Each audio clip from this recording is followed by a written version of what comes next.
অতিথির সেবা দেবে বলে ধরা মা সেই ফল দুটি হাতে নিয়ে অতিথির কাছে গিয়ে বলছে, এই নাও,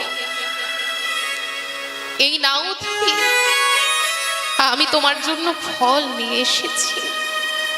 ও মা, ধরা মা যখন সেই ফল দুটি দিতে যাবে, হঠাৎ দু ফোঁটা রুধির ঝরে পড়ল অতিথির সম্মুখে।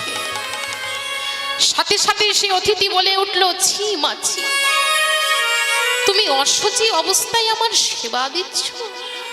না গো মা, বলি আজ যে তোমার গৃহে আমি সেবা করব না, আজ আর তোমার গৃহে আমার সেবা হলো না মা। ধরা মা তখন কেঁদে কেঁদে বলছে, অতিথি, আমি অসুচি নই,